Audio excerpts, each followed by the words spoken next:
Knicks fans, what a game last night in Portland for the New York Knicks. Mikal Bridges, 33 points and the game-winning shot in overtime. Without Jalen Brunson, the New York Knicks are still able to get the job done in Portland. A back-and-forth game. This was a thrilling game late last night. Obviously, most of the Knicks fans are on the East Coast, staying up late watching this. But you guys in the comment section, let me know how you feel about that W from the New York Knicks last night. And seeing Mikal Bridges do what he did last night, it is an absolute joy because I know some Knicks fans have been very critical of Bridges in particular this season, and this was his moment to break out as a big-time impact for this Knicks team. Knicks fans, sound off in the comment section. Let me know your thoughts of last night's victory. Shout out to BetUS for sponsoring Knicks media all season long. I'm really excited to talk about this game, folks, because Mikal Bridges, you see the highlights on the screen. Shout out to my boy IQ43 on X. Give him a follow, folks,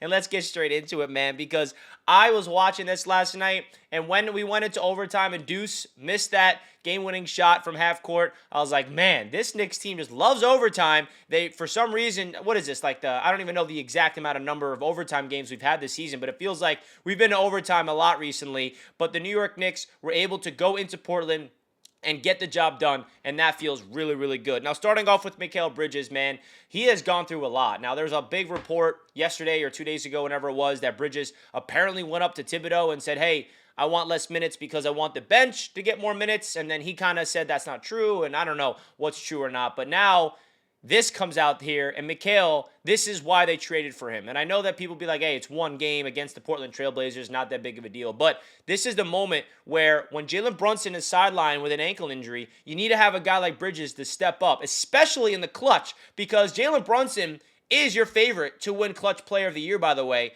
on BetUS, if you guys did not know that. So if you guys want to go over to BetUS, he is still the betting favorite at minus 275 to win Clutch Player of the Year. I know JB is out right now with an injury, but shout out to Mikal Bridges for stepping in for the Clutch Player of the Year, Jalen Brunson, for getting the game-winning shot. If you guys want to check out BetUS, they are the #1 online sportsbook, folks. You guys can use the promo code YouTube150 to sign up today to get your 150% sign-up bonus. Big-time shout-out to BetUS Sportsbook. Please bet responsibly. But I had to bring you guys the Clutch Player of the Year odds because Mikal Bridges tapped into his inner Jalen Brunson, because the one thing we love about JB this season has been his clutch ability. And without Jalen Brunson, we needed somebody to step up in the clutch in the last 5 minutes, and that was Mikal Bridges. Not only was Bridges clutch in this game, Karl-Anthony Towns getting the back-to-back three-pointers late in the fourth quarter. Now, we obviously don't want to go to overtime. We were up by 6 points, I believe, with a minute left. We should have went to overtime in the first place. But hey, at the end of the day, the Knicks were still able to get the job done. And for Mikal to put up 33 points, 4 assists, 4 rebounds, 13 of 21 from the field, 2 of 4 from downtown, went to the free throw line 6 times, hit 5 of them, a block and a steal. Like, this is why this Knicks team is dangerous, and I personally believe a big reason why Mikal Bridges has been so inconsistent this season is he's never really been given the opportunity to put up this many shots. I mean, he shot 21 times last night, and that's what happens. You put up 33 points, and I feel like the volume for Mikal Bridges has not been there because Jalen Brunson needs the rock. Karl-Anthony Towns needs the rock. OG, and that's a great problem to have that the Knicks have right here, is that there's so many players that need opportunities to play. But you see what Mikal Bridges is so good at. Going into the paint, the mid-range shot, even his defense has been spectacular in last night's game and throughout the season. And he plays in every single game. He's absolutely hustling. He's putting everything out in the line. I'm a big fan of Mikal Bridges, and I hope Knicks fans really start supporting this man, because that three-pointer for the win, and by the way, the cool thing about the game winner is it's not like it was a tie game, and if he missed it, we're going to overtime. If he missed that shot, the Knicks lost the game, as you guys know. Down by 2 points. Shot the three-pointer for the win. Like, that is everything that NBA basketball players dream of when you're a kid, is putting up that shot down by 2 from beyond the arc at the buzzer. Bang! Mike Breen with the double bang. Bridges giving you the patented celebration. Oh, that felt so good, man. Big shout out to also OG Anunoby for a nice 23 points, 7 rebounds, 8 of 20 from the field. Karl-Anthony Towns with 21 and 7. Josh Hart with a near triple-double last night, 11 points, 11 rebounds, 9 assists. Deuce McBride struggled from the field, but hey, he still impacts his team, man. 4 steals for Deuce McBride, 2 block shots, 11 points in 38 minutes. Landry Shamet off the bench, 6 points. Cameron Payne off the bench with 6 points. Mitchell Robinson in 18 minutes, he had 3 points, 4 rebounds, 2 blocks, and 2 steals. And Precious Achiuwa only had 8 minutes, but the starters obviously played the majority of the minutes last night. So I feel like when you look at this Knicks team right now, we have to make sure we stay afloat.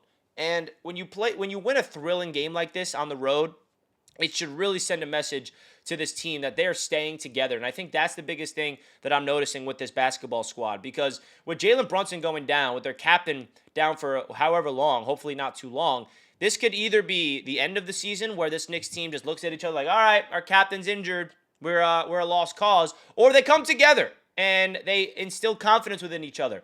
And they believe that they can still win without JB. And they've proven that. I mean, the only loss that they have without JB was right after the game against the Lakers. They had to go up against the Clippers. They had no time to adjust. They had to go up against the Clippers the day after JB gets hurt, and they lose that game. They went out there and blew out the Kings, and now they're able to get the job done against the Blazers. Now, listen, these are not two good teams, so it's not like, I mean, the Kings are not bad. I mean, they're above 500. The Blazers, they're not a great team. But at the end of the day, this is a really good sign because we need some positivity instilled in this organization right now because I feel like there's a lot of Knicks fans hanging their heads of the injury and just the overall feeling that we're not able to beat Boston, beat Cleveland, all the teams above us. And the reality is this, folks. We want this Knicks basketball team to stay put at that 3rd seed. So when we go into the NBA playoffs, that is the seeding. Because if we drop to 4 or 5, that's not going to be a good scenario for the New York Knicks.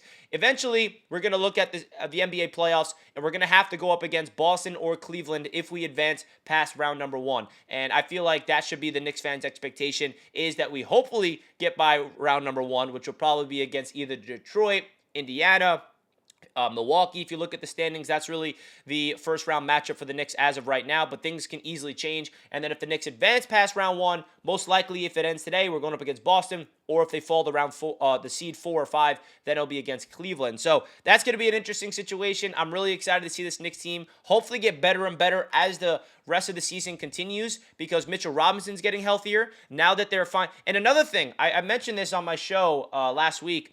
There could be a silver lining with this Jalen Brunson injury, and the silver lining is, listen, we never want Jalen Brunson hurt, but what it could do is unlock Mikal Bridges because now he's forced to take more shots. Unlock confidence within Deuce McBride a little bit more now that he's getting more minutes. Karl-Anthony Towns taking on the leadership role. Like, there could be more things unlocking so when Jalen Brunson returns, there's a new dynamic with this Knicks team, and that's the one silver lining, I'll say, with a potential Jalen Brunson injury. So you guys let me know in the comment section your overall thoughts of last night, man. I'm really fired up with that win, and Mikal Bridges having his Knick moment. His other Knick moment was against the Spurs on Christmas Day. That was a really fun game to watch Mikal Bridges, and now he has his other Knick moment. So you guys sound off in the comments. Let me know your thoughts. Hit the like button as always, and a shout out to BetUS Sportsbook for sponsoring Knicks Media all season long. Let's go Knicks. One last time. See the game winner.